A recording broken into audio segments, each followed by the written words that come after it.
All right, so today's video is going to be all about frog fishing. All right, it's the second week in June. It's 90 degrees outside, maybe even a little warmer. You'll see behind me this spot that you've seen before, but it's all matted up now. There should be some bass hiding in there. Anyway, today's video is just to show you the kind of frogs that I use. We'll start with the first one. Blue on top, gold on the bottom. So basically what I do with this, I just twitch it. And it just gives it some extra wake action. There's a lot of sunfish and bluegills in here. It's a pretty natural color. I truly believe that most of the time when you're frog fishing, you're not really imitating a frog. It's more of a bait fish type thing. So this is that 7.4 Tatula heavy action fishing rod. It's great for frogging, really stiff. So my movements might be a little different than yours if you try this, if you're with a medium heavy, and see what action works best for you. You can see I'm just twitching that, just giving it a little extra wake. You know, you try to walk, oh look at that, whoo-hoo. Cool.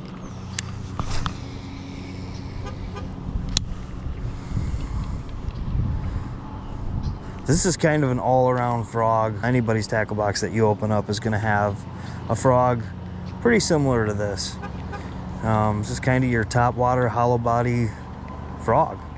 A couple long legs, you can trim them up if you want. Oh, they're coming after it.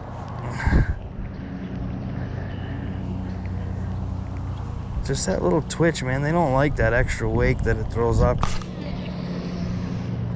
So basically I've got a tournament coming up, and the reason I wanted to shoot this video now is I want to see which ones look the best over open water, just in case, and just want to make sure that they're all acting right so I don't waste any time. And coming out here and getting some casts in, getting ready for the weekend. That's all. All right, we're gonna switch this up. There's two things that I've learned. If they're coming up and short striking it, not really following through with their bite, first thing I change is the color. Second thing I'll change is the style. Third thing I'll change is the size. So I think we do all three. I think we're gonna change to a different style, color, everything. All right, so we're gonna pick out a frog. We wanna put on a different color at least. We're gonna try a different style too. I've got some popping frogs in here. It's got a little orange to it. A little popping lip there. So we're gonna try it. All right, so now we got a popping frog on, more or less. It's not gonna pop like an actual popping frog. It's just got a little bit of lip on it. We're just gonna let that sit for a minute. Let the ripples go away. I'm just gonna move it slow at first. When I bring it into open water, that's when I'm gonna start hopping that thing just a little bit. All I'm doing is resembling a bait fish, a wounded bait fish here. And you can twitch it just like I was twitching the other ones, but what I like to do is a little bit slower cadence with it, as far as between the pops, I guess. Throw it back out one time here. So we're just gonna pop, pop, pop. You know, let your rod do the work. You should be able to let go of your reel. See this? And you're just reeling up the slack. I'm trying to hit that pop on slack line. You see the slack line? See that pop? How it pops water? It won't do that if you pull it. See, it's not gonna do that if you're pulling it. But it'll do it if you, see that? I just spooked something there.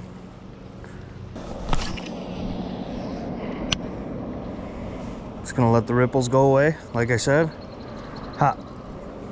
Hop, hop, hop, hop. Hop, hop, hop. Hop, hop, hop. Hop, hop, hop, hop, hop, hop, hop. Hop, hop, hop. There he is. Oh, he let go. Drives him crazy. You know, these fish are in 90 degrees, sitting under these mats. They're not very active right now. Right now, they're chilling. So basically, I use this when fish are gonna make a reaction bite, because it's got that spit. In the morning, I'd use a walking frog or something like that, but this one in particular, Fish are stagnant right now. The water's flat. I can do whatever I want with this. I can make as many pauses or keep it rolling. I can do whatever I want with this frog, which makes it a really good frog. Oh God.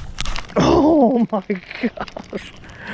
That thing came right out of the water for it, but that's what I'm talking about, that little popping. These fish are not in here feeding. They're chilling. That was awesome. That was a good hit, man. I can't believe that fish didn't take it. When that happens, you'll see, like, I didn't set the hook.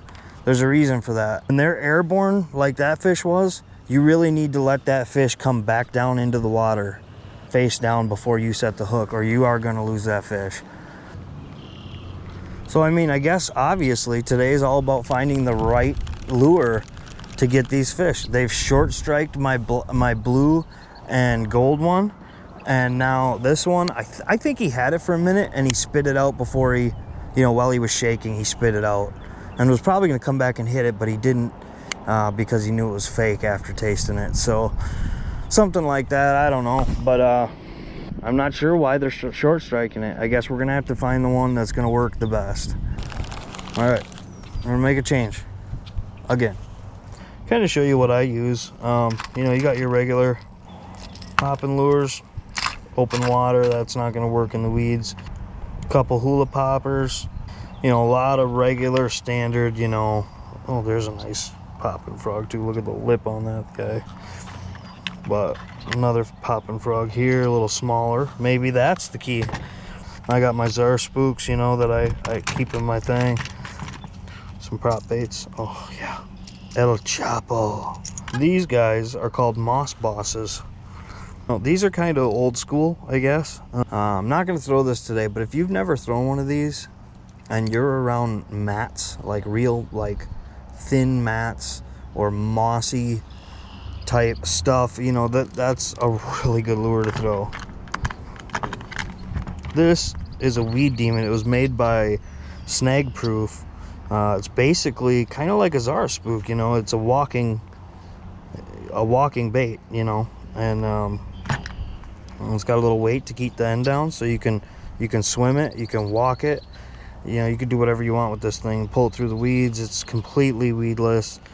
I don't think Snag Proof exists anymore. I'll have to look that up. I'm not sure who makes these now, if anybody does, but we were able to get a handful of them. Something I always keep in my bag. And then of course you have your mouse style baits. So the next thing I mentioned that I would change if it wasn't color is size. So here's the one that we just took off, okay? Got a popping mouth on it. I've got one that's about the same color. It's white on the bottom. Same lip, same mouth.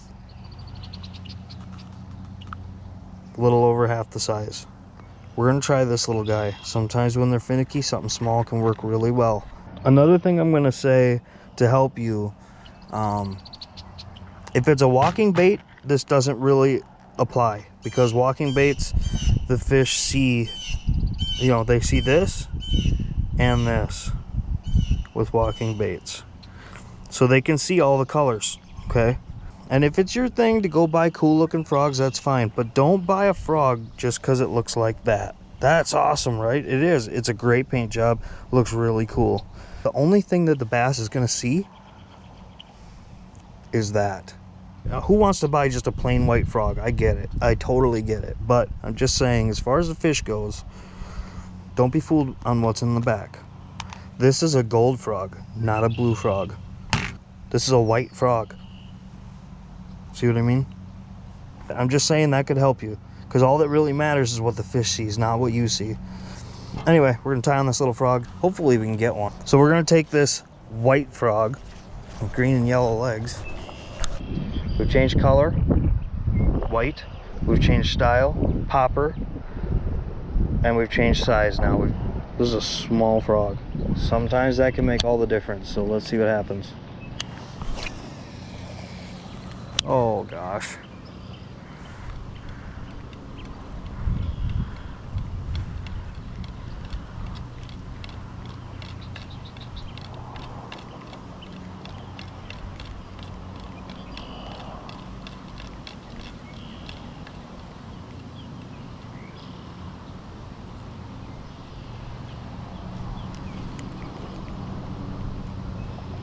There he is. Oh yeah. All right. Uh-oh. He's got me snagged. Oh, there he comes. There we go. All right. See? Look at that. How many times did I cast over this same spot? 2 different lures, maybe 10, and couldn't get a bite. We had short strikes and everything else. So what did I do? I changed colors first and style. And I still got a really nice hit come smoking, flying out of the water, right? But it wasn't until I switched sizes with this little frog here, we were able to finally get one on shore. So these little changes can make all the difference in the world, especially if you're talking about a tournament. How much time could I have wasted sticking with the frog that I love, because I love that blue and gold frog. Made the changes we need to make, and we got this beautiful fish to show for it. And that one might not go in a live well anywhere. It'd be close. It'd be close. But not bad at all. Back he goes. So anyway, that's where it's at today. We only caught 1 fish, but we had half a dozen of them hit. We're only down here for a half hour, maybe 40 minutes. So I hope that helps you in making decisions on the water. Just little variants like that can really make the difference in your day. Sometimes that's all it takes. Anyway, until next time, don't forget to check your drag and subscribe.